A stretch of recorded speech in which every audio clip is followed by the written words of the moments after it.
नए नए audio video सबसे पहले देखने के लिए हमारे YouTube channel DD production house को लाल बटन दबा के सब्सक्राइब कीजिए और घंटी के निशान को जरूर दबाइए।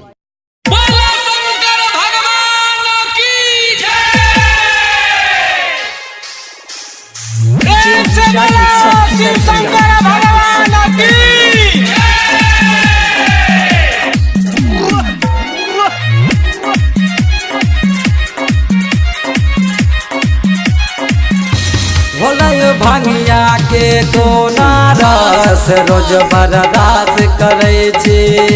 भोला भांगिया के कोना रस रोज बर्दाश्त करे छी। पिए छी अहाँ गांजा यो ले छी पूरा माजा ने कहियो उपास पड़े छी, ने कहियो उपास पड़े छी। भोला भांगिया के कोना रस रोज बर्दाश्त करे छी।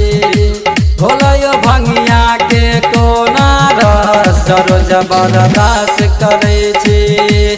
पिए छी अहाँ गांजा यो ले छी पूरा माजा ने कहियो उपास पड़े छी, ने कहियो उपास पड़े छी। भोला भांगिया के कोना रस रोज बर्दाश्त करे छी। भोला भांगिया के कोना रस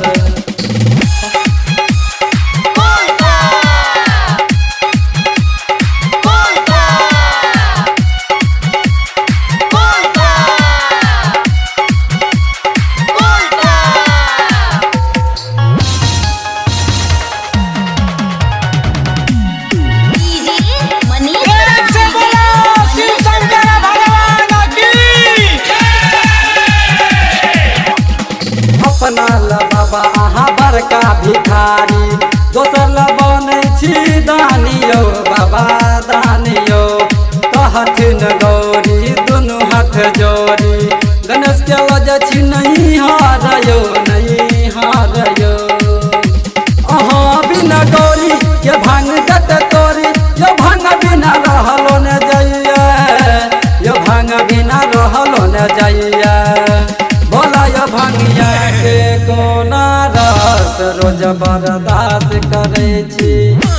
भोला भांगिया के कोना रस रोज बर्दाश्त करे छी। भोला भांगिया के कोना रस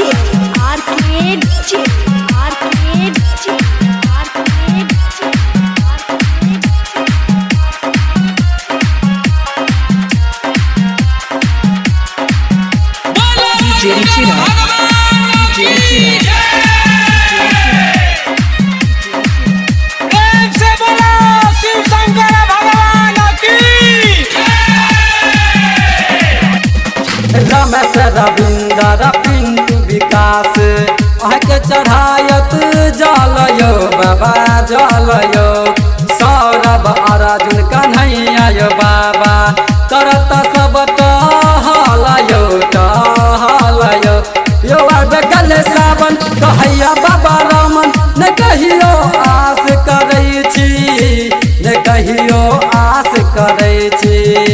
भोला भांगिया के कोना रस रोज बर्दाश्त करे छी। भोला भांगिया के कोना रस रोज बर्दाश्त करे छी।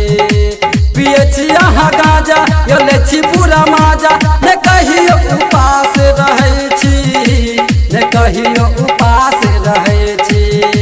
भोला भांगिया के कोना रस रोज बर्दाश्त करे छी। भोला भांगिया के कोना रस रोज बर्दाश्त करे छी। पीबे छी अहाँ गांजा यो ले छी पूरा माजा ने कहियो उपास रहे छी, ने कहियो उपास रहे छी।